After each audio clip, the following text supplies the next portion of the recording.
pulsar. Pulsión. Pulsión de radio. Un programa donde la cultura late y el inconsciente nunca falta a la cita.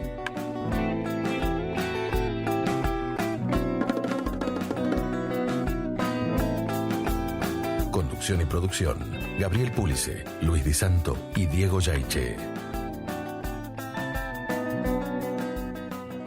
Bueno, muy buenas noches a nuestra distinguida audiencia. Esto es Pulsión de Radio. Mi nombre es Gabriel Pulice y estamos en nuestra tercera temporada, episodio 15. Ya empezamos a perder la cuenta a esta altura del año. ¿Qué tal? Muy buenas noches, Diego Yaiche. Buenas noches, Gabriel Pulice. ¿Quién nos acompaña hoy? Bueno, estamos aquí con Oscar Quiroga, que va hoy a presentar un tema de lo más interesante, que es en relación a la escritura y la investigación en psicoanálisis. ¿Qué tal? Muy buenas noches, Oscar. ¿Qué tal? Buenas noches, ¿cómo están? Gracias por la invitación. Bueno, gracias por Un venir. placer para nosotros. Igualmente. Ya hemos tenido una previa hace un ratito, así que ya hemos charlado un poco. Un poquitito. Ya empezamos a palpitar la entrevista. Bueno, ¿y qué tenemos después, Diego? Hoy va a estar el señor Miguel Calvano, ¿no? Con el Momento Trans. Sí. Va a hablar sobre las transformaciones de la voz, ¿no? Sigue Sí. con este tema que lo convoca. En particular hoy va a hablar de la problemática del autismo. Sí, pero sabe que me contó un pajarito que va a traer un material clínico para trabajar sobre eso. Ah, mire usted. Material clínico que... Muy arriesgado. Sí, sí, bueno, acá en Pulsión de Radio se corren riesgos. Bien, ya sabe. bien. Y además, desde París, nuestros Dex... ¿Lo escuchó? ¿El de Samuel? Bien. Hoy vamos a Empecé contar. a juntar euros porque quiero pasear por París con MP. Sí, qué paseitos que venimos qué haciendo. paseos que venimos teniendo, sí. Bueno, y que además viene contando con la colaboración de Claudia, que es también una de las voces que venimos escuchando. Y en esta suerte de paseo, dramatización paseante, ¿no? Bueno, y que para muchos va a servir como una guía para cuando viajen a París, ¿no? y ya tenemos el recorrido Marcel Proust, el recorrido Japón en París, y lo de hoy Walter Benjamin. Que tiene algo de surrealista, ¿no? Sí. Algo, porque no solo. Porque vamos a pasear por una callecita muy especial. Bien.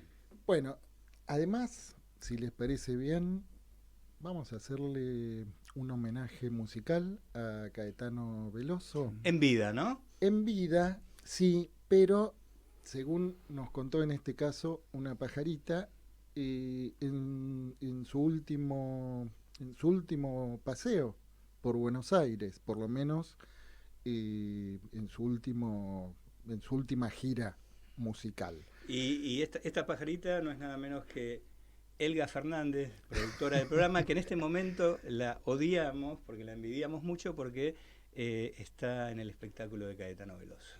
Bueno, para no envidiarla tanto, vamos a escuchar a Caetano y a la vuelta estamos con nuestra hora de entrevista.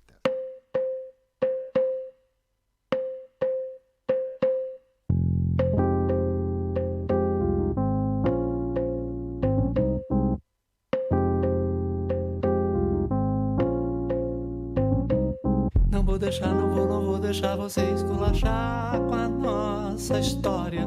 É muito amor, é muita luta, é muito gozo, é muita dor e muita glória. Não vou deixar porque eu sei cantar e sei de alguns que sabem mais, muito mais. Não vou deixar que se desminta a nossa gana, nossa fama de bacana, nosso drama, nossa pinta. Não vou deixar porque eu sei cantar e sei de alguns que sabem mais, muito mais. Apesar de você dizer que acabou, que o sonho não tem mais cor, eu grito e repito, eu não vou. O menino me ouviu e já comentou, o vovô tá nervoso, vovô, nervoso, teimoso, manhoso. É muito amor, é muita luta, é muito gozo, é muita dor e muita lida. Não vou deixar, não vou deixar você esculachar com a nossa vida. Não vou deixar, não vou deixar, não vou deixar, porque eu sei cantar e sei de alguns que sabem mais, muito mais, muito mais.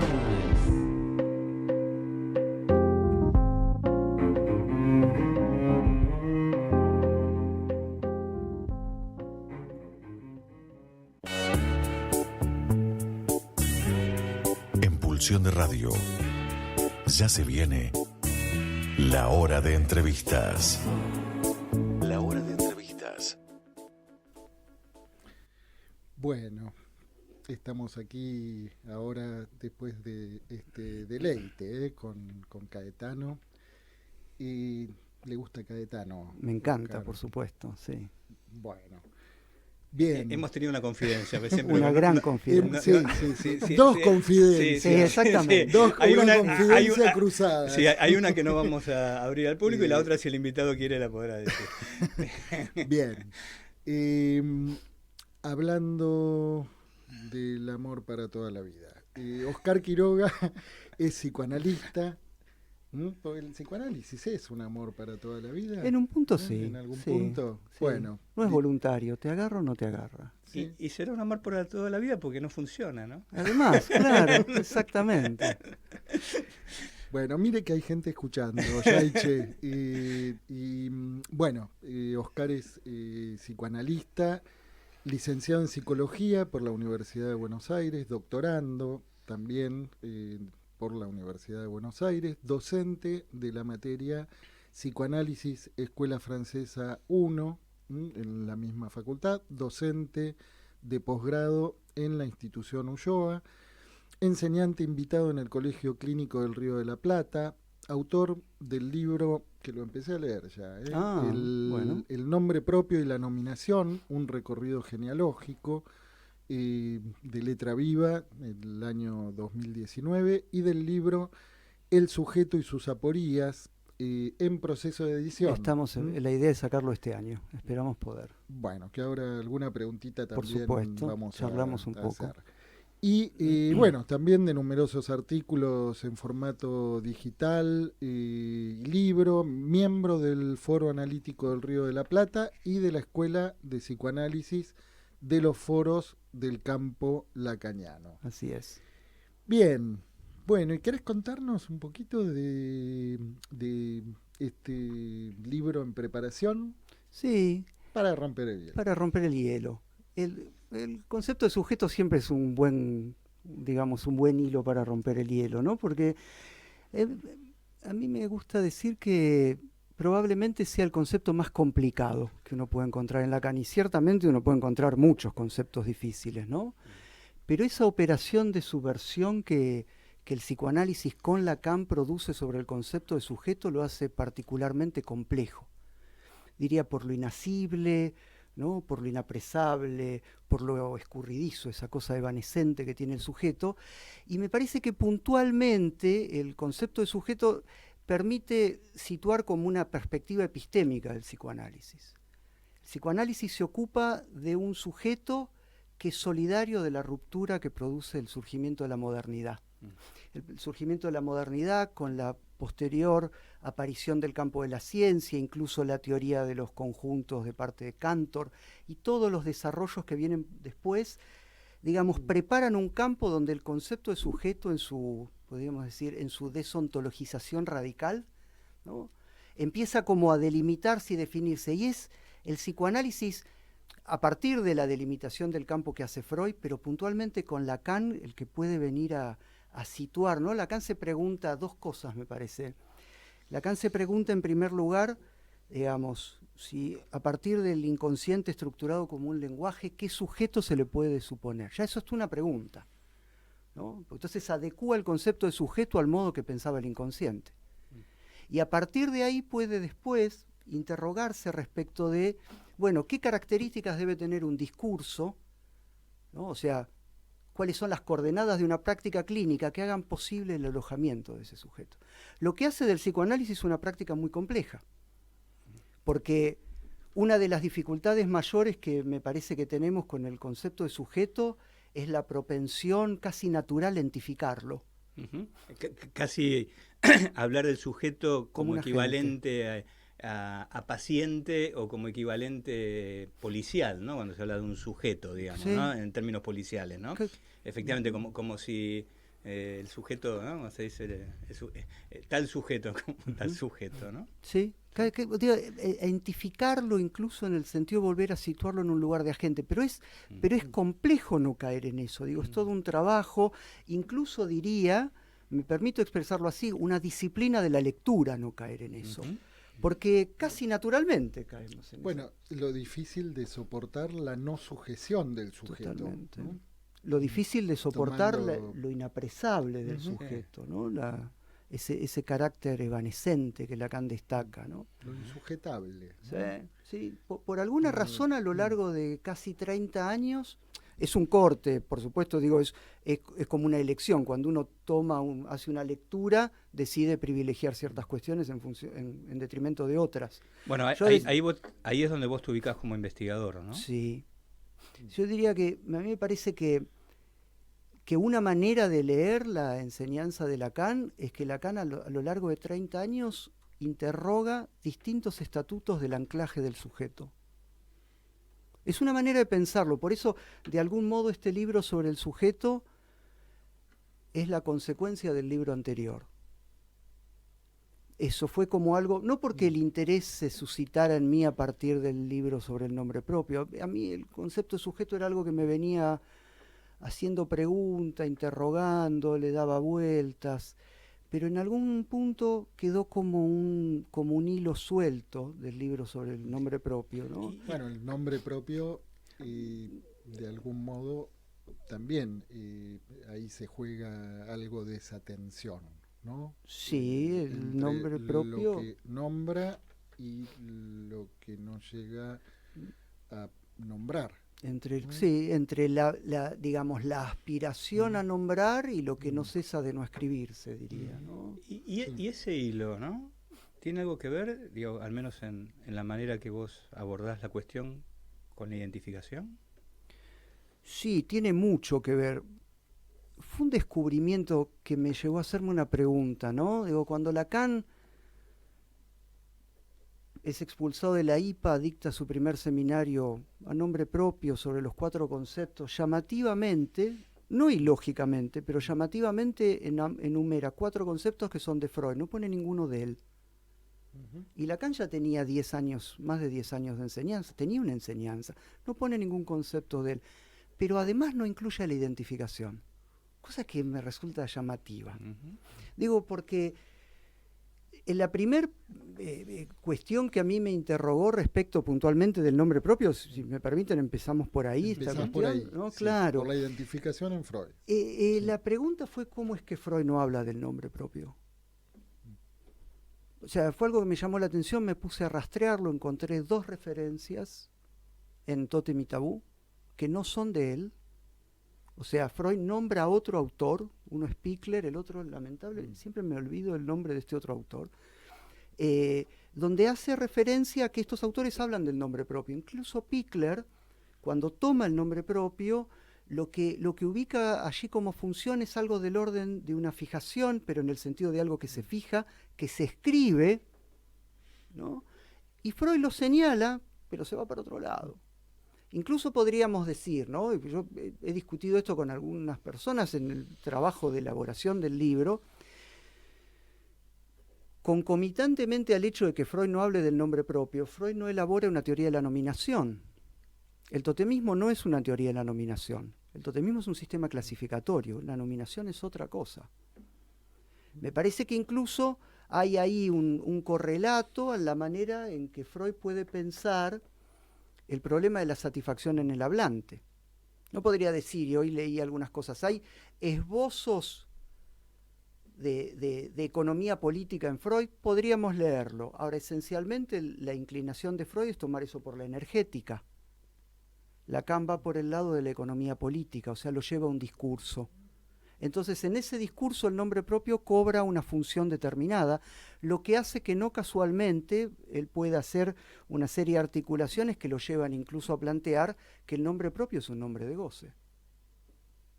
O sea, que hay un vínculo ahí, por el cual esto que mencionábamos recién, ¿no? Entre la aspiración a nombrar, y habría que discutir qué es nombrar, porque nombrar no es decir, entre la aspiración a nombrar y lo que no cesa de no escribirse. Digo, vos traías lo de la identificación, ¿no? Hay una definición de Lacan del Seminario 11 que me parece es maravillosa, porque este señor se pregunta qué es un concepto. Y dice, un concepto es algo que se escribe, no algo que se dice. Entonces eso justifica el planteo de posición del inconsciente, cuando él dice, bueno, el inconsciente de antes de Freud lisa y llanamente no era.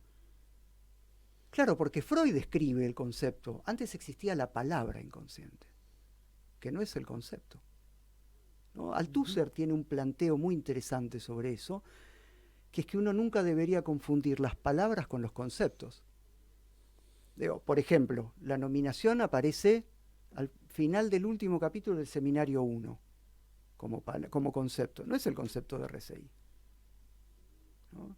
Entonces ahí hay como una distancia de cómo, de alguna manera, cuando me empecé a interrogar respecto de, bueno, Freud no habla del nombre propio. ¿Y qué es lo que hay en Freud que fuese equivalente a la nominación para poder pensar el nombre propio?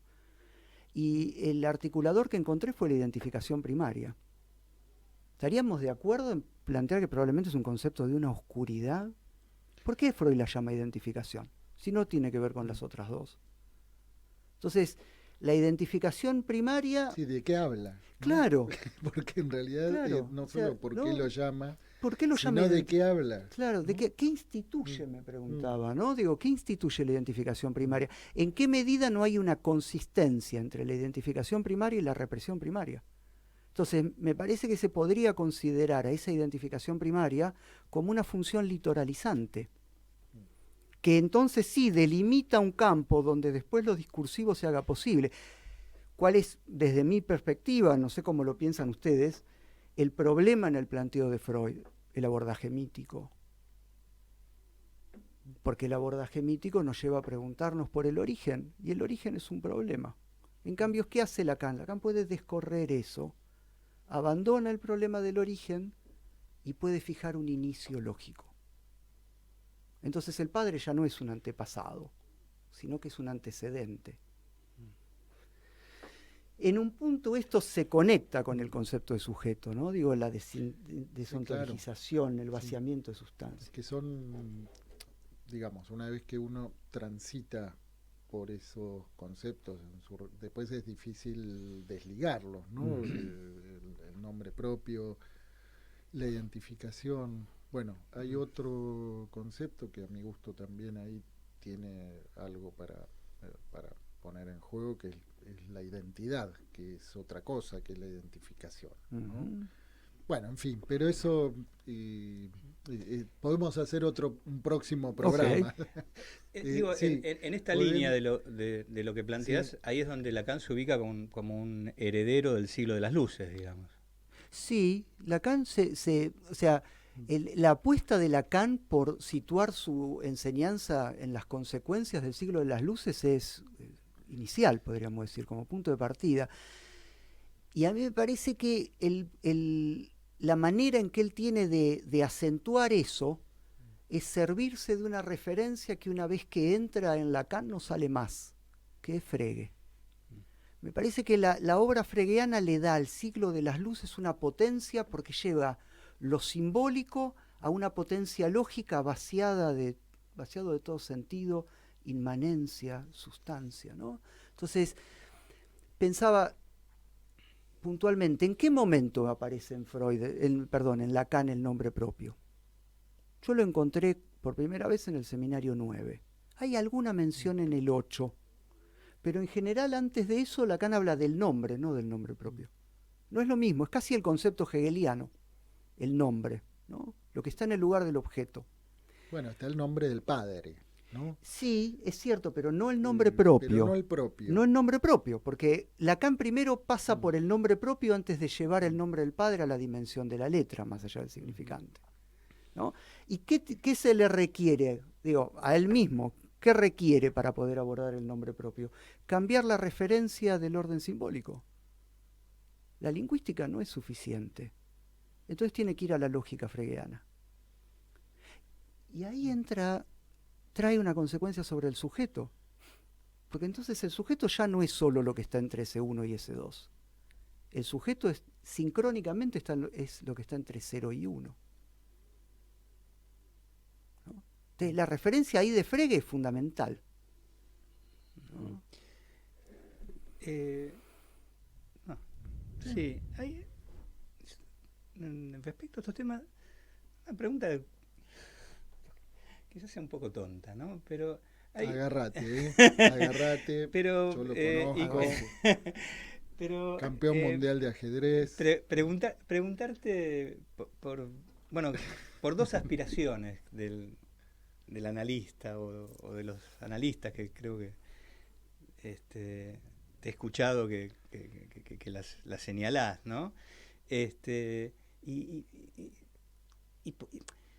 Y preguntarle por qué estas aspiraciones, ¿no? O sea, ¿qué busca el analista con estas aspiraciones que por momentos parecen pretensiones, ¿no? Una tiene que ver con algo de lo que estamos hablando, ¿no? Me hizo asustar, por lo de las aspiraciones. Este ideal de formalización, ¿no?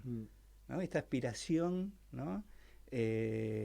Digamos, de la formalización en el psicoanálisis, ¿no? Como una aspiración muy fuerte, digamos, a partir justamente de esto que estás planteando, ¿no? Y después otra aspiración, ¿no? Que es de conmover lo real, ¿no? De hecho, te he escuchado hablar en estos términos, ¿no? El analista aspira a conmover lo real. Entonces, ahí la pregunta sería, ¿por qué? ¿Por qué no dejarlo tranquilo? ¿Quién dijo que está tranquilo, lo real? No. Podríamos, eso, justamente. Digo, lo podemos tomar por la pregunta respecto de qué autoriza al analista a intervenir, ¿no? O sea, ¿por qué el analista se metería con ese punto de real en un sujeto? Bueno, solo en la medida en que eso se le transformó en un penar de más. Si no, ¿quién es el analista para ir a abrir una puerta que nadie le pidió que abra? Digo, ¿no? Me parece que esa como una primera cuestión en relación a las aspiraciones del analista, también están los límites del analista, de lo que le está vedado y lo que le está habilitado a hacer. En la estricta medida en la cual un sujeto pueda testimoniar del modo en que padece de eso, el análisis apunta a, yo lo pensaba, conmover en el sentido de morder algo de eso, ¿no? De hacer de ese penar de más del sujeto, ¿no? Permitir un trabajo que le permita al sujeto transitar por la vida de una manera un tanto menos penosa. Ahora, eso no elimina lo real en juego, sino que en todo caso podríamos decir que lo que le hace penar de más al sujeto es todo el trabajo gigantesco que tiene que hacer para no encontrarse con eso. Entonces, en ese sentido, todo el trabajo infructuoso. Todo el trabajo infructuoso. La neurosis es un trabajo monumental, agotador, porque es 24/7 por 365 por los años, hasta que algo de eso, digamos, en su funcionamiento cicatrizante, pues Lacan lo llama la cicatriz a la neurosis, algo de eso empieza a fracasar. Entonces, para un sujeto, eso se puede empezar a transformar en un penar. Entonces, me parece que eso habilita, en todo caso, al analista a poder orientar su trabajo a tocar eso, ¿no? Para habilitarle al sujeto alguna posibilidad de vivir un poco mejor. Un sesgo práctico para vivir mejor, decía Lacan del psicoanálisis, pero no me recuerdo dónde, en uno de los seminarios del final. Si la mira o la orientación del análisis a partir de Lacan tiene que ver con este real como imposible, la pregunta es cómo se hace factible dar cuenta de eso. Porque la formalización, en todo caso, es algo que se le exige al analista para que dé razones de su acto. Porque el planteo lacaniano es que el psicoanálisis no es doxa, no es me parece. Y no es una cuestión fácil, salir del me parece. Digo, dar razones. Solo se puede dar razones a partir de una formalización. Por supuesto, no todos alcanzamos el matema, algunos pueden formalizar en términos del matema, pero encontrar alguna manera de dar cuenta, formalizar significa poder, en principio, dar cuenta de la lógica de una acción. Si alguien puede dar cuenta de la lógica de una acción, de una lectura, eso podrá eventualmente ser discutido, pero eso ya no es una opinión. Ahora digo, en relación al tema, ¿no? que tiene que ver con la invitación de ustedes y la discusión, me parece, no sé si ustedes estarán de acuerdo con esto, que no hay posibilidad de pensar la investigación en psicoanálisis sin la formalización, o sea, sin la escritura. Y después esa escritura, bueno, tomará distintos estatutos. Bien, te hago una pregunta y vamos a una pausa musical como para poder retomarla después, ¿no? Pero la formalización vos lo situás como un condimento indispensable, más que un condimento, ¿no? Como un requerimiento. Como parte de la pasta de una investigación, ¿no? ¿Qué más le tenemos que poner? Vamos a pensarlo así en esos términos, ¿no? Pero no me respondas ahora. Cierto. Vamos a escuchar otro tema de Caetano y a la vuelta seguimos con nuestra hora de entrevista.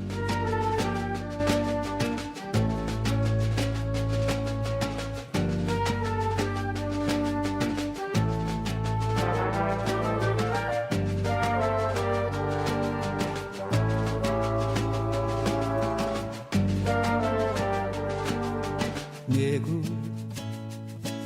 teu rosa é mais rosa que o rosa da mais rosa rosa. Veio um beijo preto, sangue sobre a pétala. Veio um papo reto, língua sobre a úvula. Nego, nenhum orixá poderá desmanchar o que houve lá. Pra que me quereres, homens e mulheres? Por que tanto queres não me querer? Sou pardo e não tardo a sentir-me crescer o pretume. Sou pardo e me ardo de amores por ti sem ciúme. Sou pardo e não tardo a sentir-me crescer o pretume. Sou pardo e me ardo de amores por ti sem ciúme de amores nego. Larará, lará,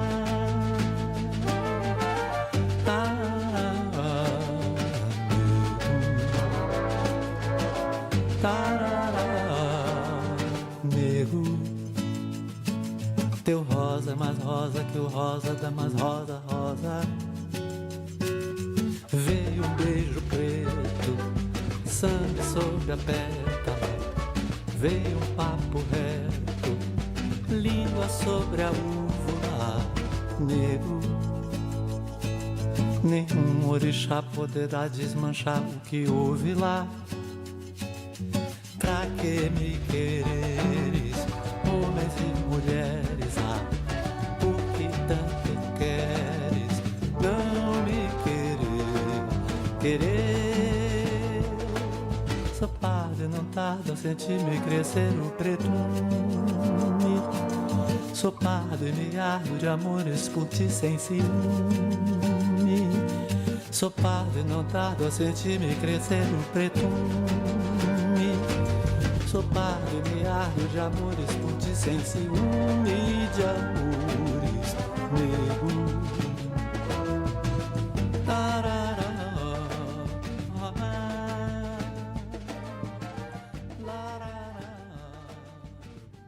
Bien, volvemos a nuestra entrevista. Gabriel, ¿qué estuvimos escuchando de Caetano Veloso? Bueno, habíamos escuchado primero Now Vou Deixar. Voy a tener que empezar a practicar mi portugués, le aviso. Y Pardo, recién. Temazos bien. de Meu Coco. Bueno, tenemos una pregunta, nos quedamos charlando en el intervalo, ¿no? No paramos de conversar con nuestro invitado de hoy, en la previa y en donde se puede, digamos, ¿no? ¿Cómo te gusta que te llamemos? ¿Oscar o Oscar? No, Oscar. Oscar, bien. Bueno, era algo que te salvo quería en preguntar. Argentina en general es Oscar, pero acá prefiero Oscar. Escuché algunas entrevistas que claro. te veía, no, ahí el nombre propio, ¿no? Cuando de pronto aparece nombrado de otra manera, a veces a uno hasta que se acomoda y bueno. Bien, ¿qué condimentos, además de la formalización, ¿no? A ver, digo como para que tampoco quede como una cuestión demasiado pretenciosa, ¿no? Digo lo de la formalización. ¿Cómo entender la cuestión de la formalización? La formalización no necesariamente tiene que ver con una escritura en términos casi algebraicos, podríamos decir, ¿no? Por eso dije, no todos alcanzamos el matema. Lacan construyó una serie de matemas, algunos otros eventualmente construyeron algo de ese orden. Particularmente, yo he encontrado un modo de trabajo, a mí me sirve, y que tiene que ver con la formalización, que es poder dar cuenta de los conceptos a partir de los contextos. O sea, poder pensar que un concepto surge en un contexto determinado, digo, incluso en la misma obra de Lacan, ¿no? En el mismo planteo de Freud. Alguna de las cuestiones que podemos contar, veníamos discutiendo cuando veníamos para la radio, eran respecto de ciertas distancias epistémicas que hay entre Freud y Lacan incluso, ¿no? Entonces, me parece que una formalización también es poder situar una coordenada o un marco donde el concepto toma una especificidad particular. Bien, y Oscar Quiroga, ¿en qué está interesado de la época? ¿No? Porque vos insistís en esto como algo que parece que te interesa destacar, ¿no? Como que cada autor, ¿no? Cada analista, cada investigador, ¿no? Es hijo de la época. También, como cualquier hijo, toma algo del padre. Algo y alguna cosa no. ¿Y qué es lo que te viene interesando de la época? A mí me interesa en el sentido de que me interrogan las consecuencias de algo que me pareció que se podía llamar cierto retiro en la función nominativa del otro, que es algo propio de esta época, ¿no? Nosotros vivimos en una época donde parece que para nombrarse ya no es necesario el otro. Históricamente la nominación es algo que viene del otro, con lo cual después cada quien hace lo que puede, en el medio se pelea o no hace nada, pero la nominación viene del otro. Y nosotros estamos en un momento, digo, en un momento no es hoy, es algo que empezó hace años y cuyas consecuencias, algunas de las cuales ya se notan y otras se notarán más adelante, que es que hay como cierto retiro de la función nominativa del otro, escudada en una serie de ropajes ideológicos, como bajo, por ejemplo, el nombre de la libertad. La libertad determinaría o conllevaría el hecho de que a un niño no hay que condicionarlo. Se confunde, me parece, con lecturas erradas desde mi punto de vista, se confunde el concepto lacaniano, freudiano incluso, de dependencia con el concepto de dominación. Vos decís, por ejemplo, este ideal de la autopercepción. El ideal sí, pero fundamentalmente en relación a los niños, ¿no? Habría que dejar que un niño despliegue, vaya a saber qué cosa, y que el otro no lo condicione de ninguna manera, ¿no? Entonces nos encontramos en situaciones donde hay niños que quedan, digamos, embarcados, llamémoslo así, en una serie de procesos legales con el fin de adecuar, ¿no?, cierta percepción respecto de algo de lo biológico. A mí me resulta difícil, tratándose de un niño, no pensar ahí cierto sesgo del goce del otro, ¿no? Porque me parece que cuando el psicoanálisis plantea, ya desde Freud, que se requiere al otro que haga la acción específica, o sea, que acoge al llanto del niño, que lo transforme en una demanda, y que a esa demanda le responde. Cuando le responde, la ordena, la fija, la significa, la encasilla, si uno quiere. Pero ¿por qué hace necesario a ese otro? Lo que hace necesario a ese otro es el hecho de que en la estructura no hay nada que pudiera darle identidad al sujeto. Entonces se requiere del otro. Con lo cual, si el otro se retira de esa función nominativa, eso no es libertad, es dejar al niño librado a una pura deriva. Eso es desamparo. Sí, pero ni siquiera un desamparo edípico. Sería la radicalidad de un desamparo real. Digo, si uno eventualmente pudiera curarse de algo, primero es necesario que a uno lo enfermen, porque si no, no hay con quién pelearse. Y esto me parece que de alguna manera toca algo de lo que nos quedamos conversando en el intervalo, Sí, ¿no? Respecto A esto que yo te decía, digamos, en esta, digamos, pretensión de conmover lo real, ¿no? De morderlo, de encontrarse, ¿no? Si no podía haber una deriva, ¿no? Hacia una pretensión superyoica también, ¿no? En el sentido de cierto nombre de goce que podía tomar al analista, ¿no? Y ubicando que también tenemos la otra parte, esto que vos llamás la gramática del inconsciente, ¿no? Que apunta a interrogar cierta verdad, y ahí estamos en el campo del otro, ¿no? Absolutamente. Ahora, digo, está muy bien eso que vos decís, ¿no? Digo, Lacan ubica una orientación. O sea, si esa orientación deviene un absoluto que tiene que ser válido en todos los casos, se transforma en un mandato superyoico. Y yo creo que una de las cuestiones, uno de los conceptos donde más claramente se nota esto es en el problema de la responsabilidad. La responsabilidad del sujeto, desde mi lectura, tiene que ser un punto de llegada, no puede ser un punto de partida. Porque si es un punto de partida, lo único que puedo hacer es acusarlo. Usted no suelta eso. Y en realidad el sujeto es un efecto. Tiene que llegar, ¿no? Lacan utiliza el término acomodación en el seminario 13. El analista tiene que acomodar su posición al sujeto que está escuchando. Y es esa acomodación lo que le va a marcar al analista los límites de hasta dónde se puede o no se puede mover. Y efectivamente, si en la eventualidad de una cura, morder algo de ese real que condiciona la existencia fuese posible, eso no elimina la necesariedad del tránsito por la verdad, o sea, por el discurso, sino sería el abandono de la palabra. En ese contexto, cada vez me parece más relevante el registro imaginario. Pero estoy convencido que el registro imaginario es fundamental. Aunque nosotros, me parece que la crítica que el psicoanálisis lacaniano le dirige al imaginario es que fue quedarse con el imaginario el esquema lambda, el imaginario obstáculo. El semblante tiene lo imaginario. El puro imaginario. Sí, pero el imaginario con el cual Lacan discute con los post-freudianos en el 53. Sí, pero que incluso hasta en el esquema lambda puede ser un poco más complicado, ¿no? Porque también es muro del lenguaje. También, además. Digo, el imaginario es una cuestión fundamental. ¿No?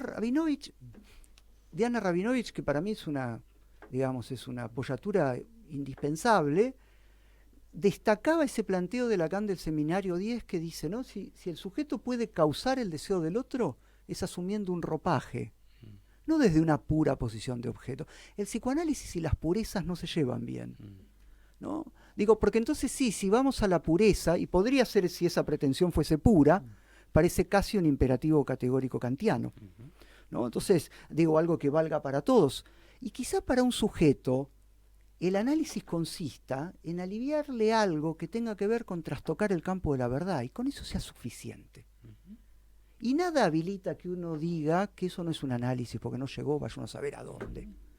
¿No? Porque el análisis, el psicoanálisis, me parece, tiene que servir para que el sujeto pueda transitar su vida de un modo más liviano. Incluso en muchos casos hasta un análisis puede conformarse con que un sujeto adquiere una apariencia. Absolutamente. ¿No? Digo, y es un análisis, y una apariencia que le permita transitar, a habitar, y eso no es poco. No es poco. Porque como si la gente, como si fuera de hecho que la gente tiene una apariencia. Ujú. Sí, o como si todos, vamos a llamarle sujeto, ¿no?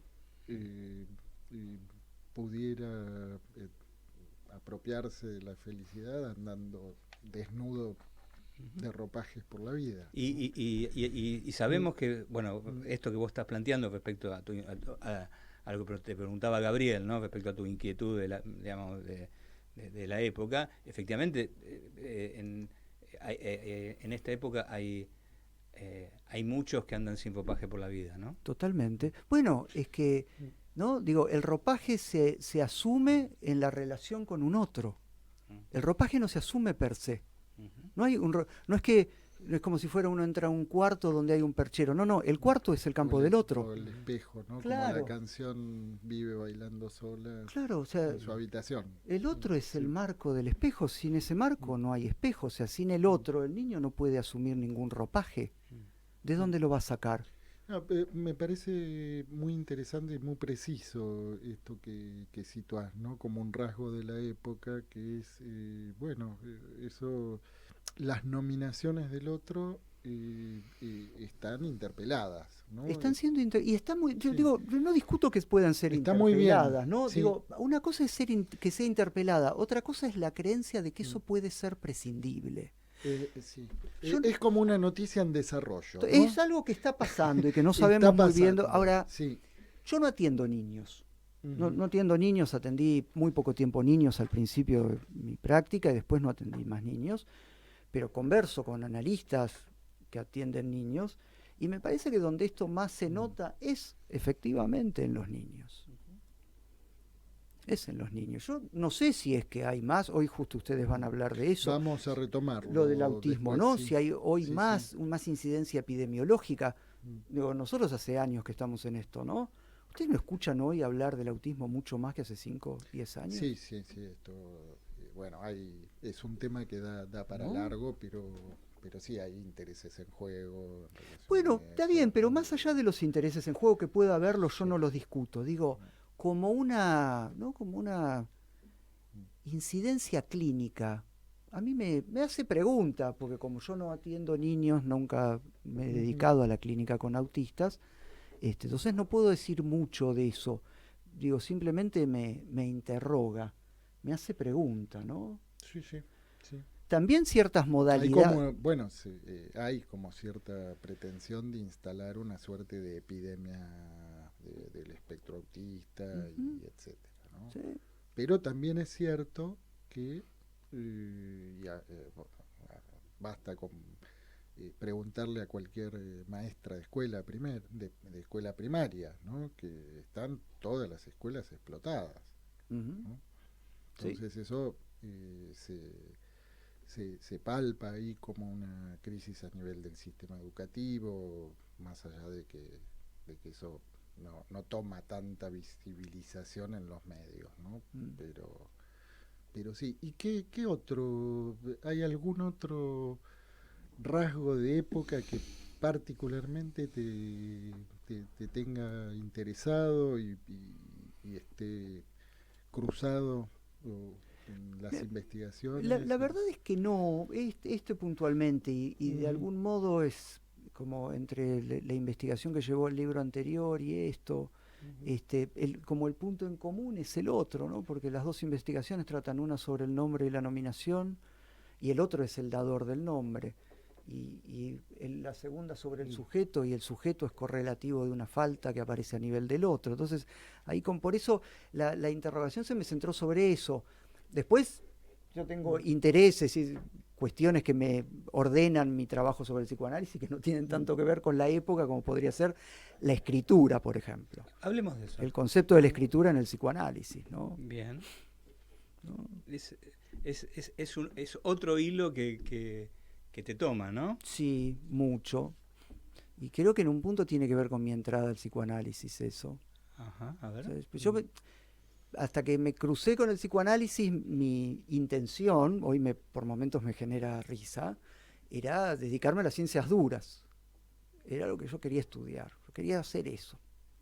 Yo estoy convencido que jamás hubiera podido hacer eso bajo ningún concepto, pero estaba decidido. Igual se fueron ablandando. Sí, Las ciencias duras cada vez están más blandas. Pero ir hacia ahí. Sí. Con lo cual yo me acuerdo mucho cuando yo ya, al fin del secundario, yo estudié industrial porque iba a ir hacia ahí. Yo soy técnico químico, ese es mi título secundario, iba hacia allá. Y ya en el último año yo no quería saber más nada, pues yo sabía que me iba a dedicar a esto, que quería estudiar esto.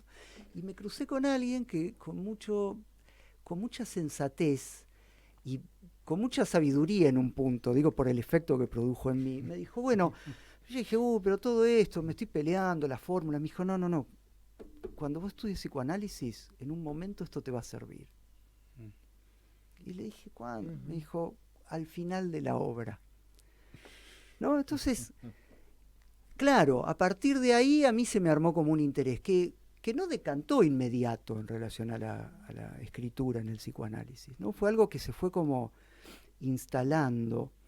Y en relación a esta diferencia que vos marcabas antes, ¿no? En relación a el campo de la gramática y el campo de la lógica, lo que a mí me parecía muy relevante es cómo hay en Lacan un constante trasladarse de un campo al otro, y cómo encontramos en Lacan un autor de una, digamos, inquieto, despierto, ¿no? Curioso, por ir a buscar diferentes maneras de pensar la escritura, diferentes estatutos de la escritura. Ahora, el punto es que Sí, ahí está. Sí. Pues escuchamos un celular. Sí, no sabemos cuál es. No sé. Hay un celular por ahí. No, es el que nos avisan que nos quedan unos minutos. Sí. Ahora, me parece que una cuestión importante, Lacan se embarca a lo largo del tiempo en conceptualizar la escritura de diferentes modos, y es muy original como lo hace.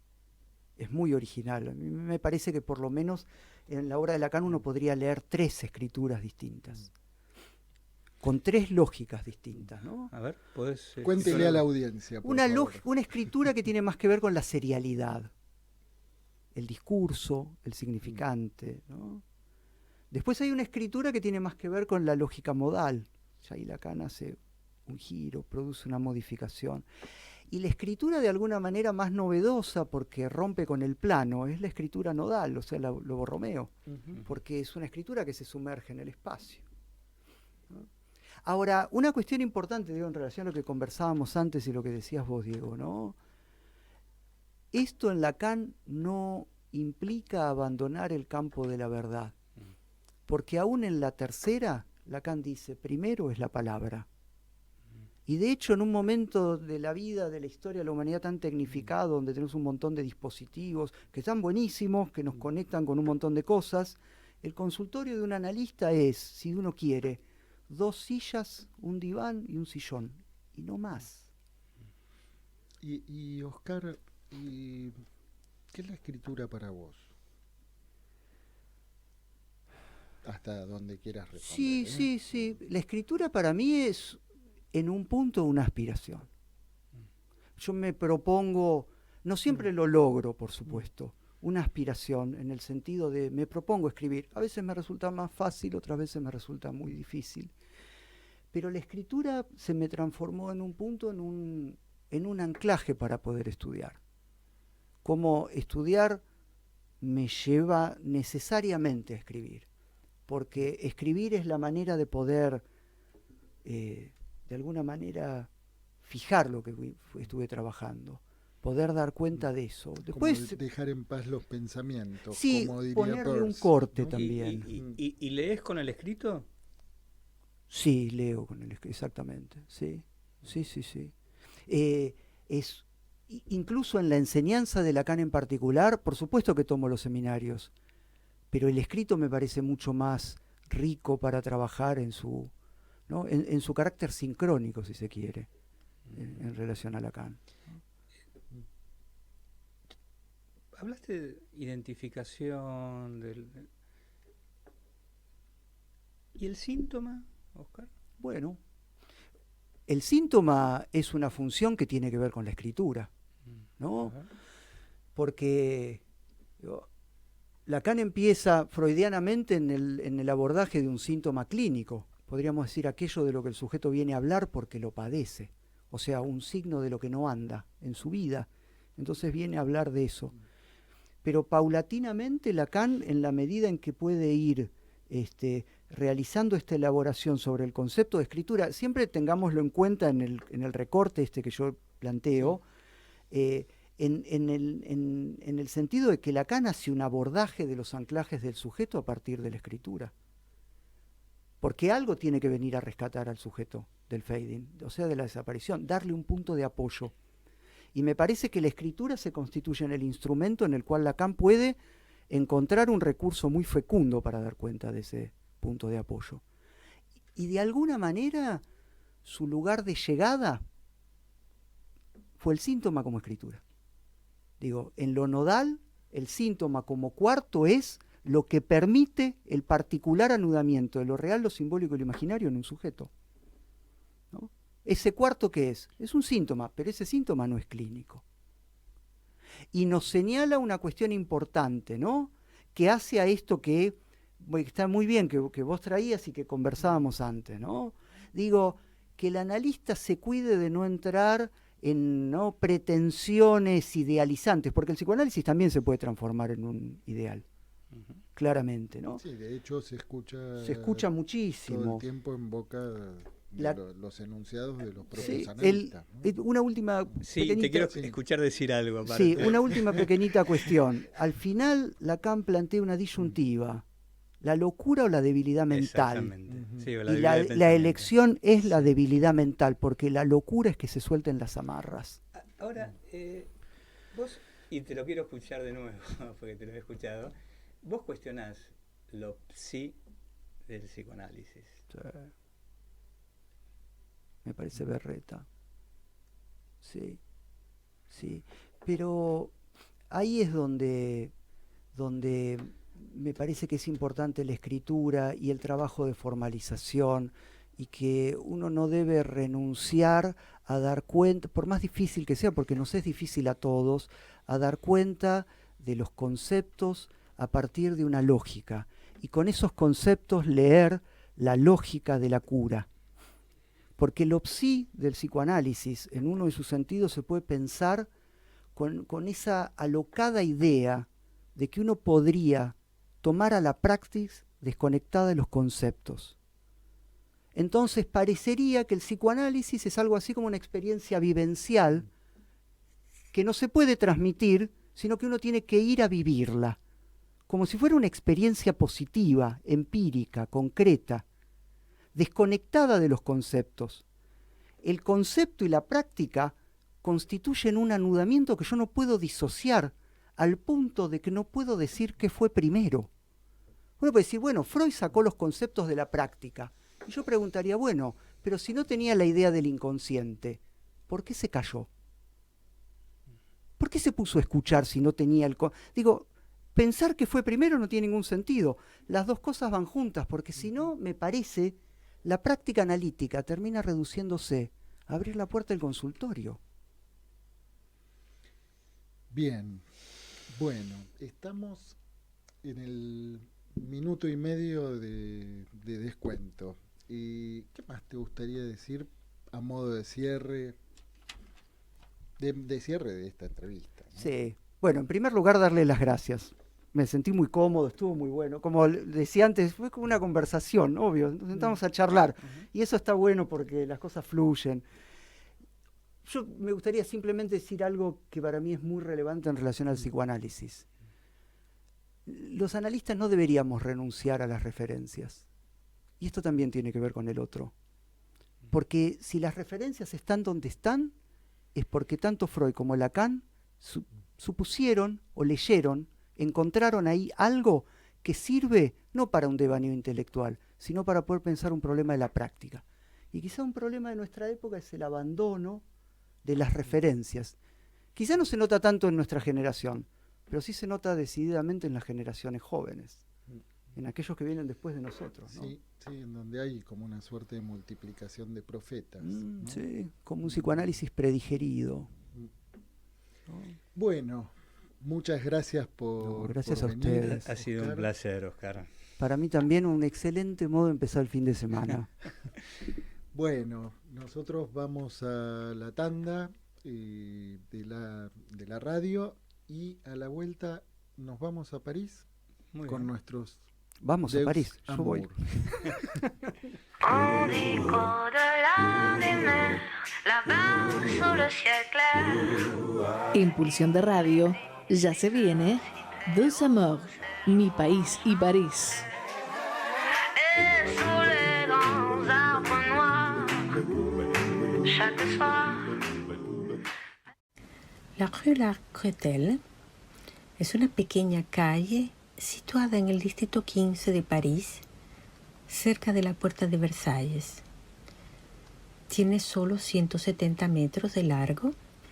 Fue creada antes de 1730 y la denominación actual data de 1864.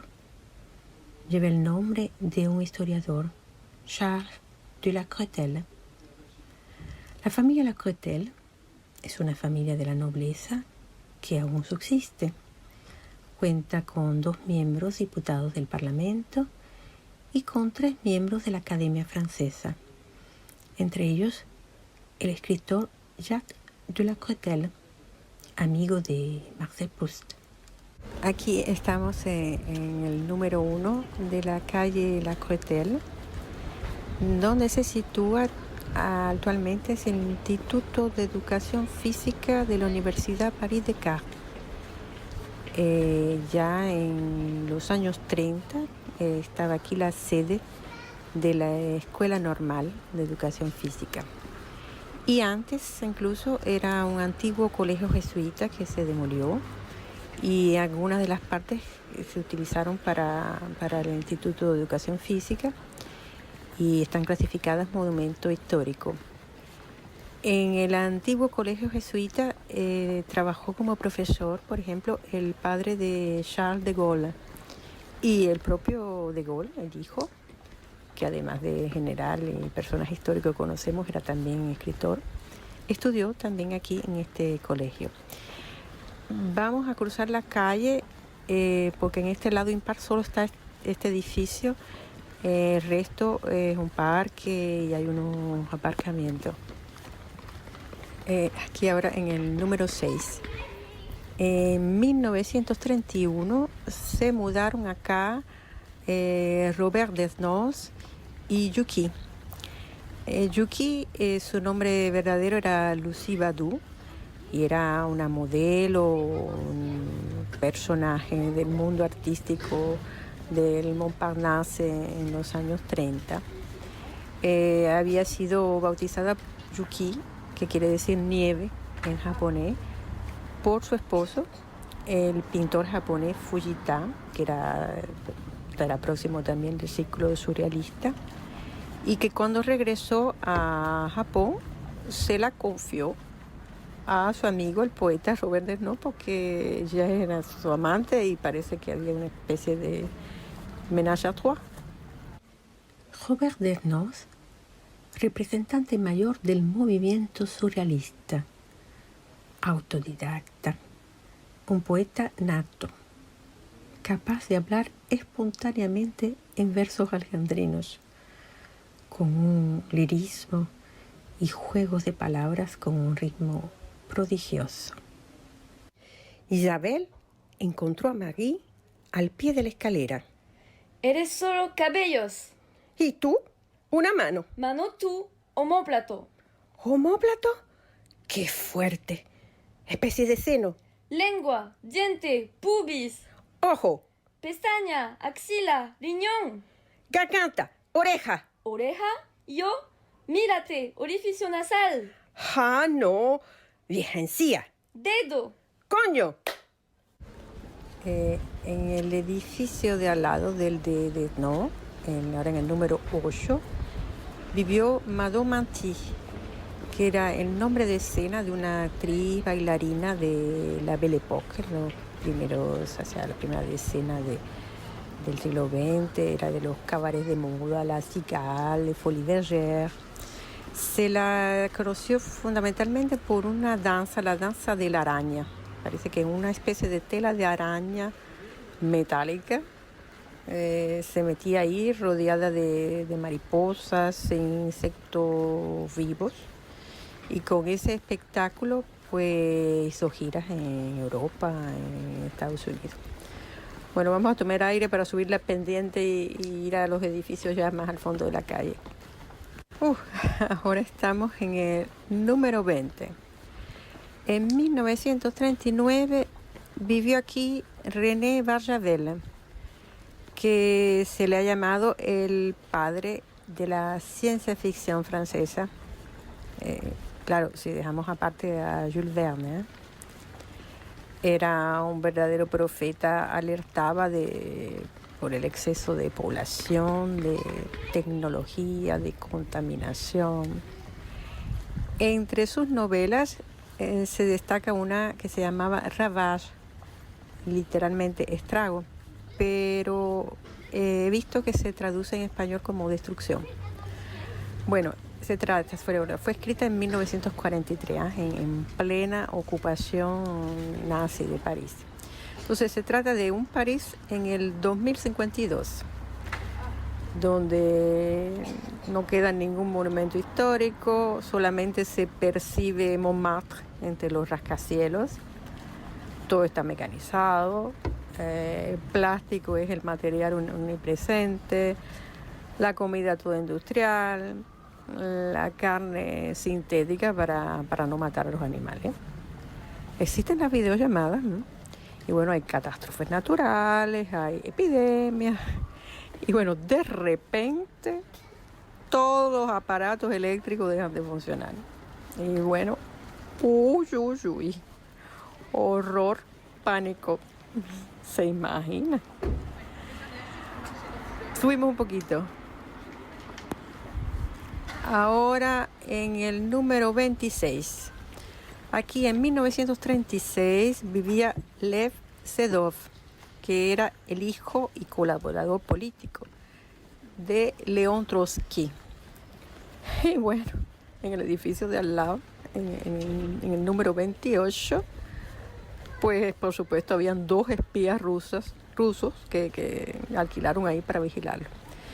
Bueno, el pobre joven Lev Sedov, que tenía 31 años, cayó enfermo, al parecer de apendicitis, lo operaron y murió 4 días después. Algunos dicen que es una muerte sospechosa. Antes que los espías rusos, en el número 28, en 1928 además, vivió René Crevel. René Crevel era otro de los grandes del movimiento surrealista, alguien sublevado por naturaleza, se le dice.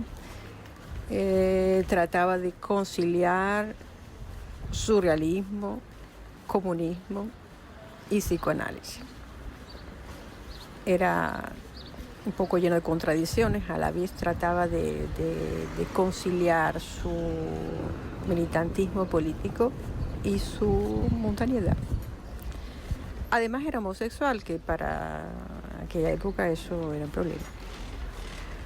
Bueno, al final, enfermo de tuberculosis y con esta lucha contra el mundo y también con sus demonios internos, íntimos, vamos a decir, terminó suicidándose con 34 años. Hay que decir que algunos de los personajes de sus novelas se suicidaban también, y que su propio padre, el padre de Crevel, se suicidó cuando él tenía 14 años. Y también se dice que su última compañera, la de René Crevel, era una condesa argentina. Los surrealistas se entusiasman por lo consciente, por los sueños, los juegos de palabra. En 1938, Freud escribe a su amigo Stefan Zweig que le extrañaba que los surrealistas lo hubiesen tomado como santo patrón, cuando él consideraba que estaban completamente locos, o al 95%, como el alcohol puro, como él decía. Aunque el encanto del joven español, es decir, Dalí, lo llevaba a mirar con otros ojos al movimiento. El joven psiquiatra Jacques Lacan frecuentaba los ciclos literarios surrealistas, publicaba textos en la revista Minotaur, era apreciado por los miembros del grupo. En 1928, Desnos participa en un congreso de prensa latina en La Habana como representante de un periódico argentino. Allá traba amistad con Alejo Carpentier. Este acababa de pasar unos meses en la cárcel a causa de su oposición al gobierno de Machado. Se le había incluso retirado el pasaporte.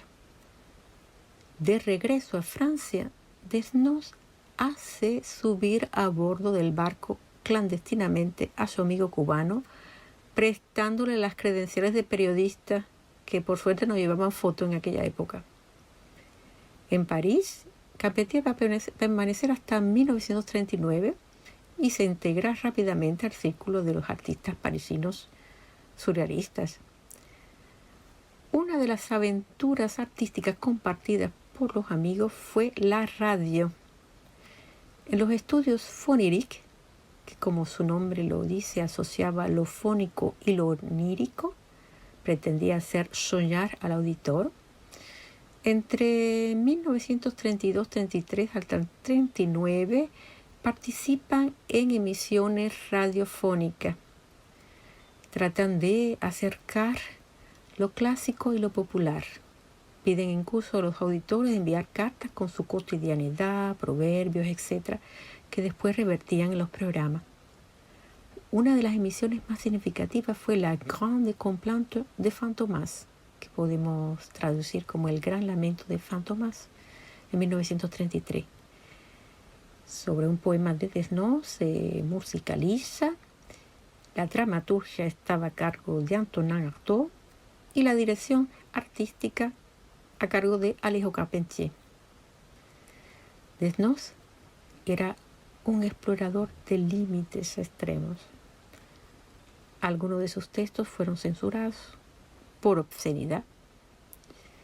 Bajo sueño hipnótico escribió aforismos, especie de retruécanos donde alteraba el orden de las sílabas, de las letras. Con ellos se modificaba el sentido y aparecían frases burlescas, picantes, vulgares a veces. Rose Célavy era un personaje femenino creado por Marcel Duchamp. Lo utilizó Desnos para estos aforismos. Hay que notar que Célavy homofónicamente suena como es la vida. Rose Célavy vous engage à ne pas prendre les verrues des saints pour des vertus des saintes. Rose Célavy les insta a no tomar las verrugas de los senos por virtudes de santas. Rose Célavy n'est pas persuadée que la culture du moi puisse amener la moiteur du cul. Rose Célavy no está persuadida de que la cultura del yo pueda traer la humedad del culo. Les lois de nos désirs sont des dés sans loisir. Las leyes de nuestros deseos son dados sin ocio. Con la traducción se pierde claro un poco la sonoridad de la homofonía. El poeta Francis Ponge frecuentó al grupo surrealista sin pertenecer al movimiento. Lacan va a tomar de Ponge su neologismo raison, que hibrida razón y resonancia. La interpretación del sentido no le parecía suficiente. Se necesitaría una intervención que tocase el cuerpo.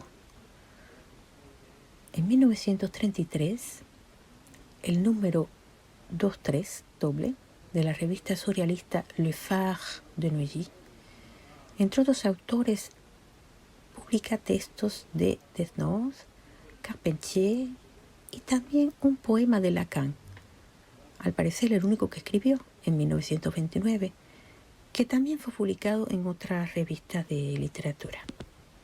Cosas, que fluya en ti el sudor o la savia. Formas, que nazcan del yunque o la sangre. Tu torrente no es más denso que mi sueño, y si no lo golpeo con un deseo incesante, atravieso tu agua, caigo hacia la arena atraído por el peso de mi demonio pensante. Solo golpea al duro suelo del que se alza el ser, al ciego y sordo mal, al Dios sin sentido. Pero apenas todo verbo ha muerto en mi garganta, cosas que nazcan de la sangre o de la fragua. Naturaleza, me pierdo en el flujo de un elemento, el que corre en mí, el mismo que te subleva. Formas, que fluya en ti el sudor o la savia. Es el fuego que me hace tu amante inmortal. En 1976, en el prefacio a la edición inglesa de su seminario 11, Lacan escribía: no soy un poeta, sino un poema, y que se escribe a pesar de parecer sujeto. Ah, la rue La Crételle, una callecita cobijando amores, poesía, ficciones y demonios. Bueno, cuántas historias en la rue La Crételle. Y bueno, me parece que para les oyentes de Pulsión de Radio va a ser difícil en cualquier viaje a París no estar tentado de hacer el recorrido del Desameur. ¿Y quién no va a querer conocer París de la mano de MP? Aparte, ¿no? Bueno, podemos empezar a organizar un tour. Sí, quizás para el 2024. Un tour de Pulsión de Radio. Tour de Pulsión de Radio. ¿No? Vamos a tener una guía turística maravillosa, lujo. impresionante, ¿no? Digamos, Bueno, nuestros Desameur han pasado a ser Claudia y MP en París. Bueno, y vamos a seguir un ratito más en París con el tema musical y a la vuelta estamos en nuestro momento trans con Miguel Calvano. Perfecto.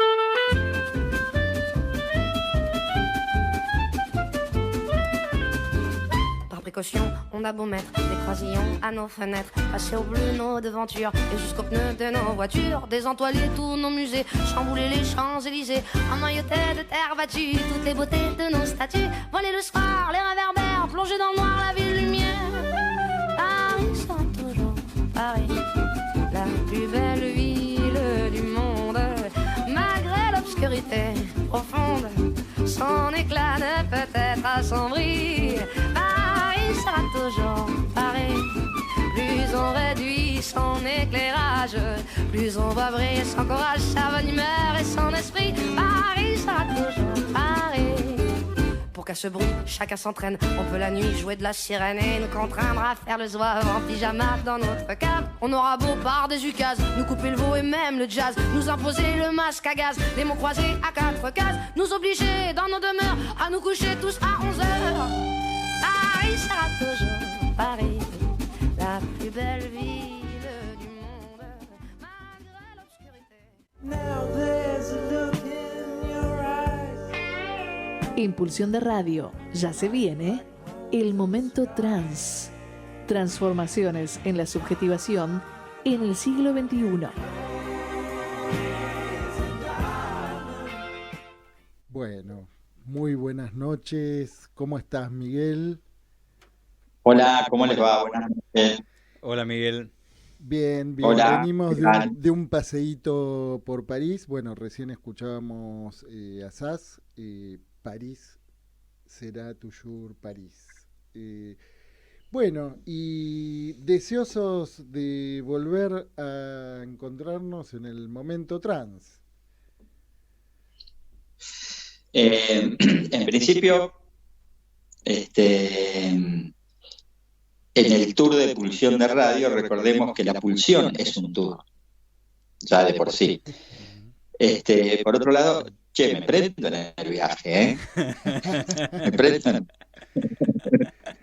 Sí, bueno, estamos empezando. Mira, hoy abrimos la inscripción. Abramos la inscripción, está muy bien. Bueno, vamos a seguir con la investigación iniciada este año con el trabajo referido a la voz humana, ¿no? Trabajo iniciado con la pregunta de ¿por qué la radio? Y el encuentro, digamos, con el centro de ese porqué, que es la voz humana. Hoy quiero comentar algunas cuestiones que giran alrededor de aquellos sujetos que carecen de voz. Me refiero a los autistas, a los niños autistas. Este es un momento en el que asistimos a algunos fenómenos contemporáneos. La expansión indudable del diagnóstico de autismo y la aparición, por ejemplo, de autobiografías escritas por personas que en algún momento de su vida fueron diagnosticadas como autistas. Esa expansión, a su vez, se correlaciona con el accionar de los sucesivos DSM, que han incluido a todas las variedades del autismo: primario, infantil precoz, síndrome de Rett, trastorno desintegrativo de la infancia, TGD, Asperger, autistas de alto rendimiento, todo en una sola denominación, el TEA, el trastorno del espectro autista. En muchas de las publicaciones he encontrado algunas insistencias. El saludable intento de probar nuevas maneras de trabajar con los autistas. Maneras no centradas en aprendizajes, sino en criterios ligados a la invención. También me llamó la atención cierto desinterés por la historia familiar del autista. Mucho trabajo sobre qué se hace con los chicos, pocas referencias históricas y estructurales. El abordaje psicoanalítico, al menos el lacaniano, de estos chicos ha partido de la consideración de estos niños en la inclusión o no de ellos en el lenguaje. Respecto a esta cuestión fundamental, hay un cierto consenso en que los autistas están en el borde. Dado el rechazo de la alienación, rechazaron el ingreso en la lengua. Rechazo al que Lacan llamó en un principio insondable decisión del ser. Esa decisión, Lacan no la plantea como un déficit cognitivo, sino como una elección. Es una elección del ser. Los juicios de atribución especialmente implican una pérdida de goce, la Austosum freudiana y la Bellacum, la afirmación del significante primordial. Todos esos rechazos están matizados, corresponde estudiar en cada caso cómo se ha presentado. Ese rechazo, a su vez, va a implicar, a su vez, no ceder los objetos pulsionales, orales, anales y particularmente los objetos escópicos y vocales. La insondable decisión de rechazar la lengua, de negarse a la alienación fundamental, de rechazar al otro como tal, al otro con mayúscula como tal.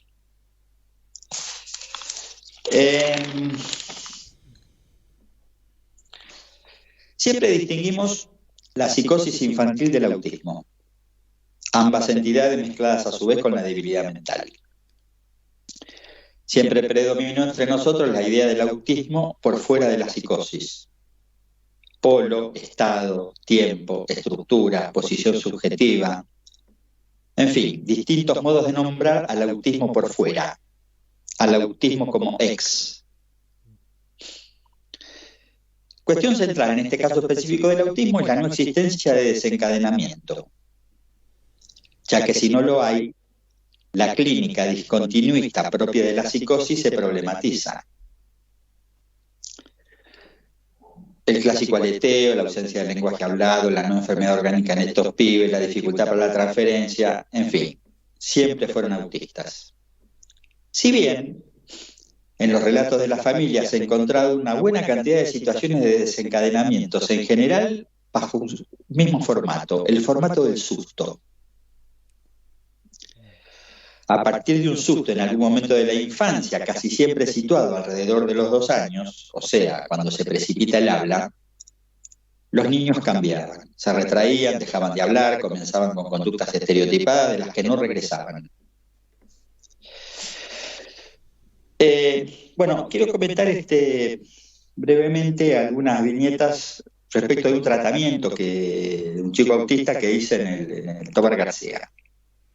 Sí, que Miguel, aprovechamos para recordar de tu trayectoria, ¿no? en el Tobar García, ¿no? Durante ¿cuántos años?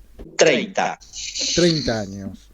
Bueno, bien, y en esos 30 años una buena parte como director de investigación y docencia en el Tobar. Sí, estuve en distintos servicios, sí. Internación, hospital de día y después en docencia e investigación, donde tuve la jefatura del departamento, qué sé yo, como 20 años. Como 20 años, sí. Sí, como 20 años. Bueno, ¿y este material proviene de qué momento de tu estadía en el Tobar? Bueno, quiero comentar sobre un chico que atendía en hospital de día. Bien. O sea, un chico que no estaba internado, un chico que iba al hospital todos los días, o aproximadamente todos los días, y iba al hospital y después tenía el tratamiento de hospital de día y después se volvía a su casa. Bueno, este chico no hablaba, por supuesto, gritaba continuamente, se autoagredía con extrema ferocidad, se golpeaba la cabeza contra el piso, contra las paredes, contra personas. A veces interponía su brazo entre la cabeza y la superficie sobre la que se golpeaba como amortiguando el golpe. Comía poco y mal, estaba absolutamente aislado y con conductas muy estereotipadas. Por ejemplo, caminaba como la pantera rosa, casi en puntas de pie.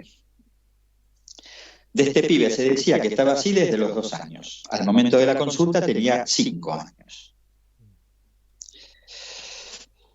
Respecto del desencadenamiento, que en realidad es un pseudo desencadenamiento. No es que estaba todo bien y de pronto pasó algo y pasó a estar todo mal, ¿no? Siempre estuvo todo más o menos mal.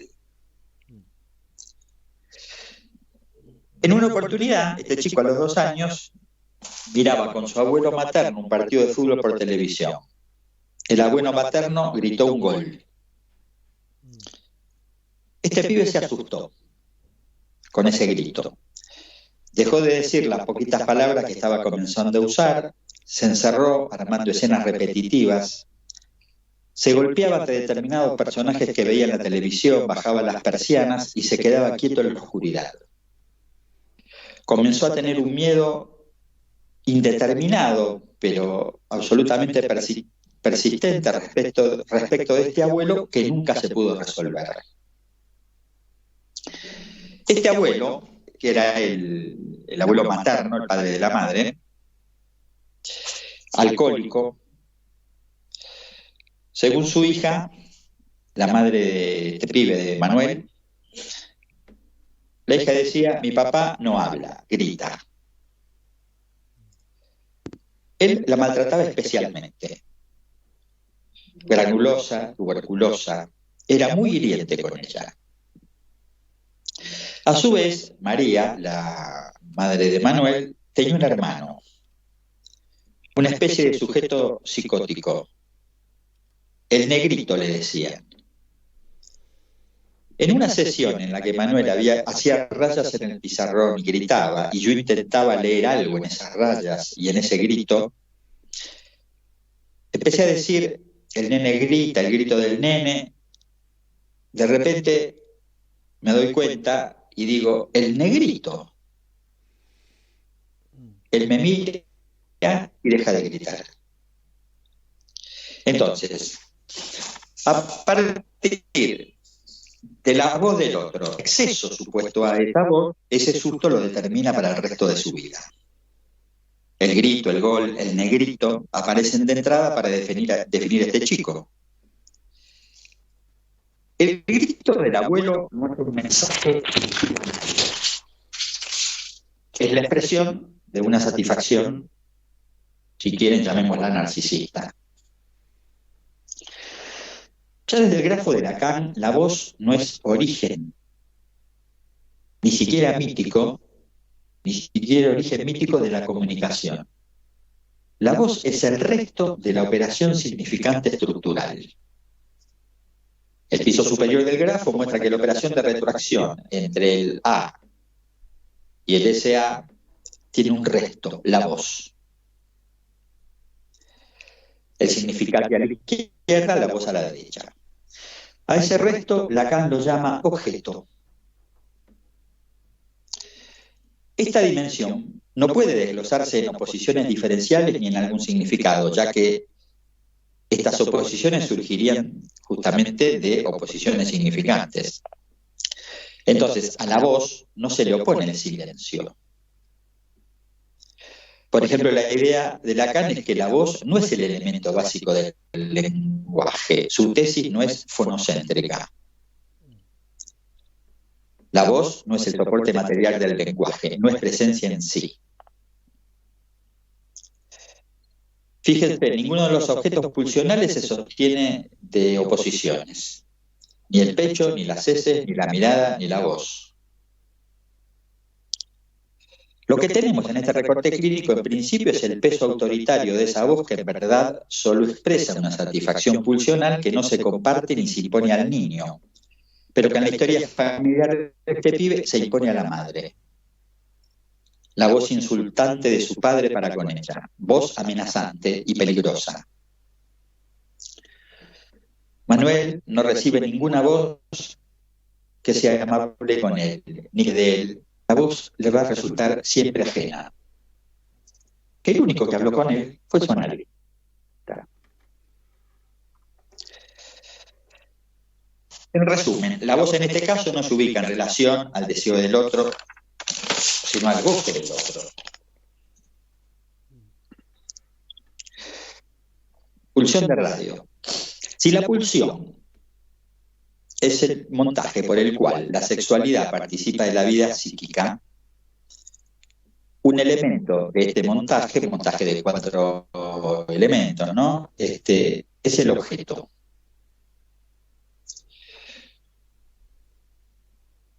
Lacan, a partir de Freud, describe la pulsión oral, la pulsión anal, después va a incorporar la escópica y la invocante. La oral y la anal son demandas al otro. En el caso del oral, demandas del otro, en el caso del anal. La escópica y la invocante no están en relación a la demanda, sino en relación al deseo. En el escópico, deseo al otro; en la invocante, deseo del otro. En este caso, de la pulsión invocante, el objeto es la voz. La voz no es el ruido ni el sonido, sino aquello que va a transportar el deseo del otro.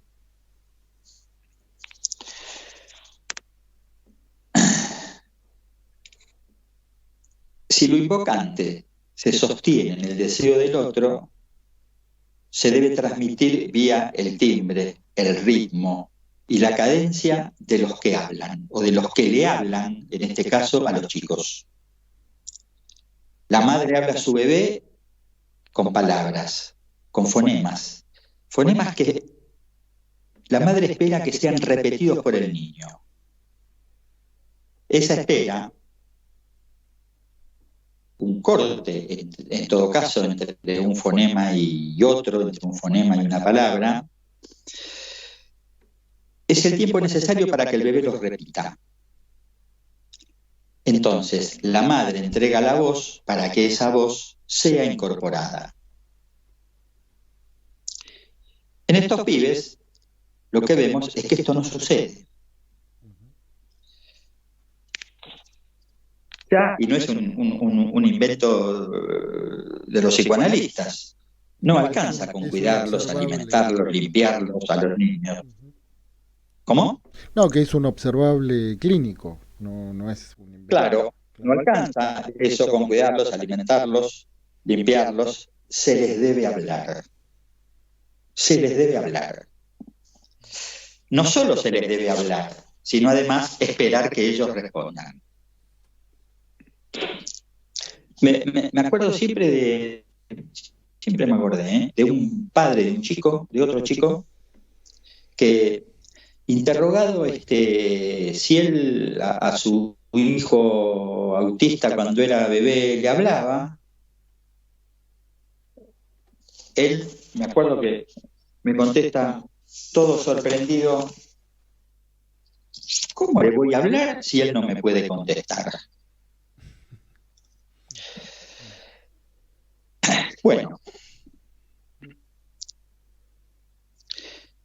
entonces, esta cuestión de los objetos del deseo y para el deseo son los que nos importan resaltar hoy.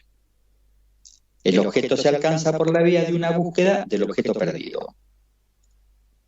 Por el solo hecho de esta repetición se instaura una discordancia. El sujeto está unido con el objeto perdido por una nostalgia. Por supuesto, está perdido en la estructura, no está perdido en la experiencia. El nuevo objeto se busca a través de la búsqueda de una satisfacción pasada. Es encontrado y entonces se ha atrapado en un lugar distinto a aquel donde se lo buscaba. Eso quiere decir que no se trata de reencontrar lo perdido en una experiencia donde se perdió algo.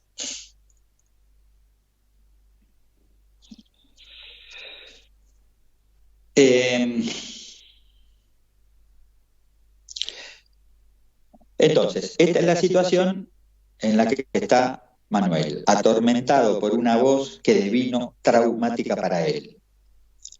Voz que no funcionó como perdida.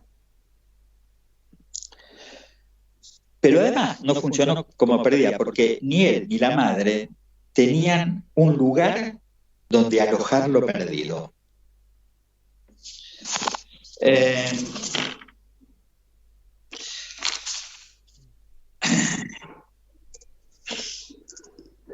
Al principio, es muy interesante el modo en que yo conocí a este pibe, ¿no? Este pibe, al principio, no quería entrar al hospital. Llegaba a la puerta del hospital, se tiraba en el piso y se empezaba a golpear la cabeza contra el piso de una manera que hacía imposible que entrara ahí. Y tardó bastante tiempo en poder entrar. Entonces, una vez me preguntan si yo lo quiero atender a este pibe, qué sé yo. Bueno, sí, no sé, no había mucha información de este pibe, además, por eso. Entonces, me dice, bueno, va a venir mañana. El día que viene, yo salgo, los consultorios de hospital de día van a un pasillo, yo salgo al pasillo y me encuentro con una escena donde hay un pibe golpeándose la cabeza contra el piso y los padres, médicos de guardia, los enfermería de hospital de día, intentando hacer algo con este pibe, digamos, ¿no? Entonces, yo me acerco a esa escena y me dirijo a él y le digo: hola Manuel, yo soy Miguel, tengo ganas de hablar y jugar con vos. ¿Entienden, no? La rareza, entre comillas, de la escena, un pibe golpeándose la cabeza con el pibe, y yo le hablo. El pibe deja de golpearse, me mira. Se sigue golpeando. Yo me doy media vuelta y me voy. el día en que habíamos quedado, en que lo volvían a traer para empezar a encontrarse conmigo, se repite la misma escena. Salgo al pasillo, el pibe se está golpeando la cabeza contra el piso. Le digo, hola, Manuel, ¿cómo te va? El pibe me mira. Deja de golpearse, se para, se levanta, me da la mano y se va conmigo a un consultorio. Por suerte hubo testigos de esa escena, ¿no? Hubo testigos. Sí, porque a veces entonces, son escenas que parece que se tratara de esos momentos de cura milagrosa, ¿no? Que se produce un milagro. O de película de Hollywood, ¿viste? ¿Qué sé yo? Sí. ¿No? ¿Qué pasó ahí? La presencia mágica de alguien, yo qué sé, algo así. Bueno, puede quedarse muy poquito tiempo en el consultorio. Eso empieza a pasar con este pibe. Yo le pedí a la madre una caja de juego, la madre trajo una caja con algunos objetos, pero él no le da mucha voz, y lo que, bueno, él me da la mano y vamos a dar una vuelta por el hospital tenía un parque, vamos a dar una vuelta por ahí, bueno, yo le comento dónde estamos, todas esas cosas. Entonces él, en principio, él no se quedaba en el consultorio conmigo, me daba la mano y prefería ir a dar una vuelta por ahí, digamos, ¿no? O prefería ir a dar una vuelta. Yo lo llevaba a dar una vuelta por el hospital, le iba contando dónde estábamos, qué sé. Entonces decía, él empieza a pronunciar una especie de letra que suena como la M, una especie de así, ¿no? Una cosa así. Con M empieza su nombre, su apellido, mi nombre, el nombre de la madre, la palabra madre. Todo empieza con M. Esa actividad de intentar pronunciar una M le resulta graciosa y divertida. Empieza como a reírse él mismo de ese sonido que hace. Cosa que sorprende a los padres cuando yo les comento que él hace eso, porque los padres afirman que Manuel nunca se ríe. Entonces, efectivamente, ¿cómo pensar esta M? Para eso nos sirve, me parece, la distinción entre la langue y el lenguaje. La langue no es un sistema como el lenguaje, pero lo precede.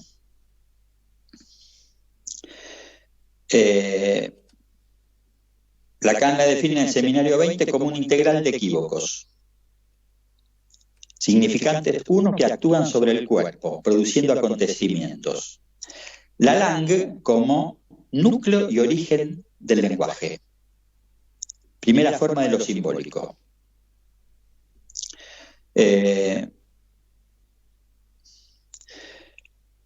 Lacan va a decir, bueno, esto es un poco complejo, pero bueno, lo digo.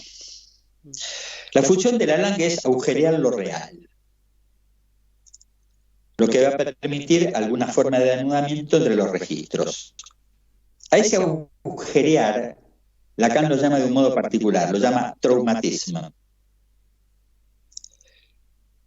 Trau, agujero, el agujero del trauma. Este agujero va a permitir pasar de la langue al lenguaje.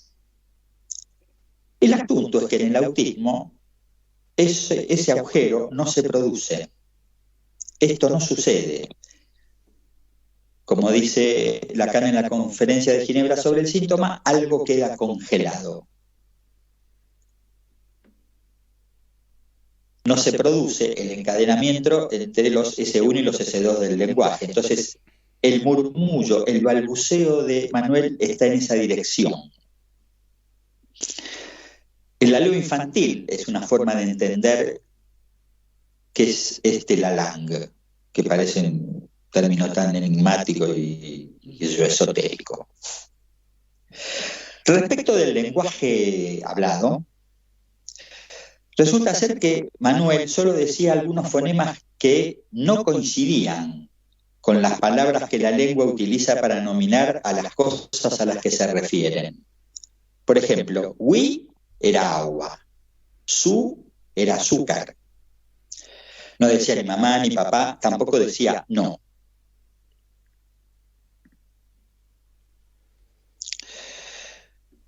¿Alguna otra cuestión?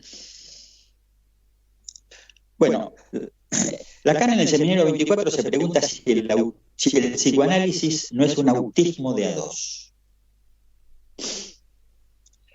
Responde que para no serlo,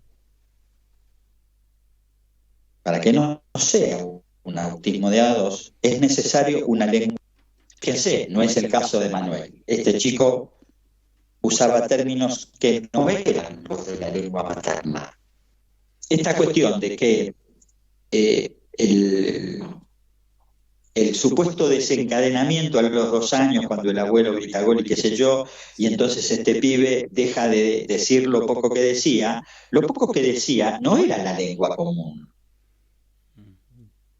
Oui no es agua y su no es azúcar.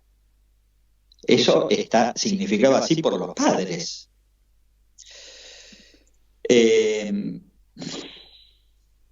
Entonces, los bebés están, uno podría decirlo así, absolutamente a merced de los ruidos y las imágenes del mundo. Es sorprendente, esto lo vi hace bastante poco tiempo, como un bebé duerme en un Moisés en el medio de una habitación que está llena de gente. Y el bebé duerme plácidamente. Entonces, de todo ese ruido del universo, el bebé sí reconoce algunos sonidos, algunos ruidos, si ustedes quieren, que no es exactamente ruido. La voz de la madre, la voz del padre, a veces la voz de los hermanos, los abuelos o las personas cercanos a él, ¿no? Esas voces lo sostienen, lo alienan al otro. En los casos de autismo lo que vemos es que no hubieron esas voces o no lo hubieron lo suficiente. O algo hizo interferencia, ¿no? Claro, decir. O algo hizo interferencia.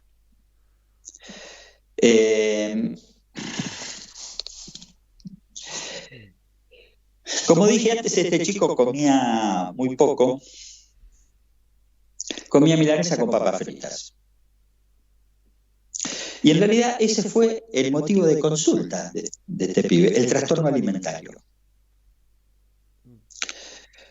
Los padres no habían registrado que había dejado de hablar. No habían registrado que se encerraba, que bajaba las cortinas de la casa, que quería estar en la oscuridad. Eso lo hizo una cuñada, que les dijo a los padres, y los padres además por eso también lo traen al hospital, que Manuel tenía las características de una vecinita sorda. Bien. ¿Vamos bien con el tiempo? Sí, ¿no? ¿O no? 5 minutos. Bueno, vamos a ver qué hago en 5 minutos. Bueno. Lacan indicó distintas posiciones del niño respecto de los padres. El niño síntoma de la pareja de los padres o de uno de ellos. Este es un niño que representa al otro parental. Otra posición es la del niño objeto. El niño como objeto del fantasma de la madre. Acá se ubican las distintas posiciones psicóticas de los chicos. Los Lefort, Rossini y Robert Lefort, de quien yo he aprendido mucho, francamente, agregan a los autistas como objetos del autoerotismo materno. Agregan como una tercera categoría. Niño síntoma, niño objeto, niño ligado al autoerotismo de la madre. O sea, niño no ligado al fantasma de la madre, sino al autoerotismo de la madre. Manuel puede ser pensado en este lugar. Durante el viaje de boda de los padres, ellos se van de viaje de luna de miel a Mar del Plata. Y la madre queda acopada con un pibe que conoce en la playa. era un pibe que hablaba y hablaba. Entre otras cosas, este pibe le hablaba de la Pantera Rosa. Bueno, al poco tiempo ella queda embarazada. En el 7º mes nace su hijo, solo vive unas pocas horas, muere. Al poco tiempo ella vuelve a quedar embarazada nuevamente, ahora de Manuel, pero estaba de duelo. Estaba de duelo quiere decir no festejaba los cumpleaños de Manuel porque estaba de duelo por aquel hijo que había perdido. Acá podemos ubicar alguna otra cuestión, si ustedes quieren. Manuel fue un hijo deseado como hijo por la madre y por el padre. Manuel fue como hijo, pero no fue deseado como palo para la madre porque era una mujer depresiva, pero no había superado la pérdida. Entonces, se puede pensar que lo primero que tiene que hacer Manuel es producir esa pérdida. Pérdida que no estaba producida en la madre. El agujero que se genera en la madre a partir del hijo perdido. En ese agujero Manuel no tiene lugar, él no va a ocupar ese espacio faltante en la madre.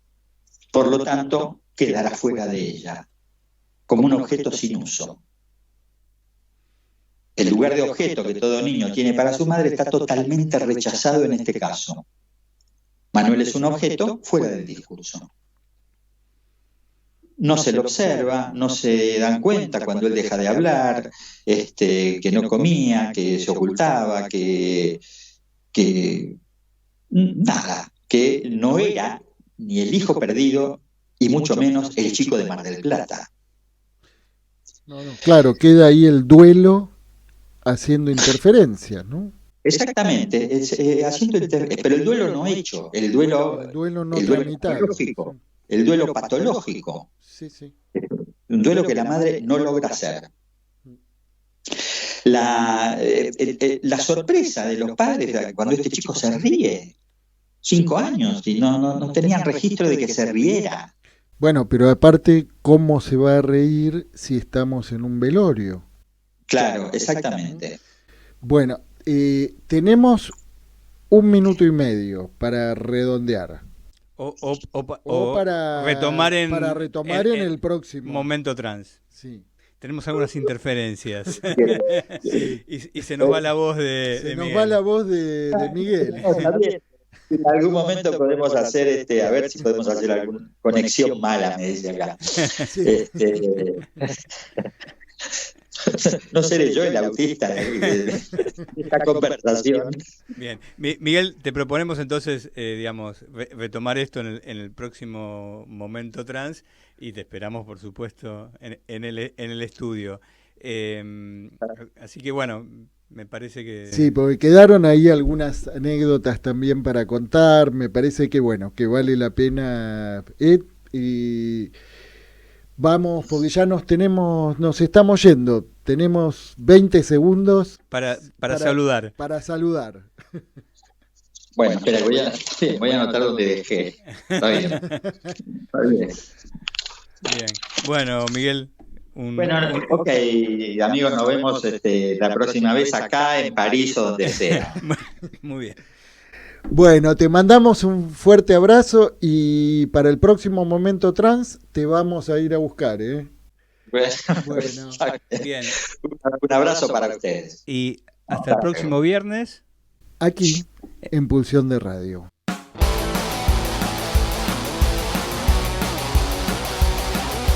Pulsión. Pulsión de Radio. Un programa donde la cultura late y el inconsciente nunca falta a la cita.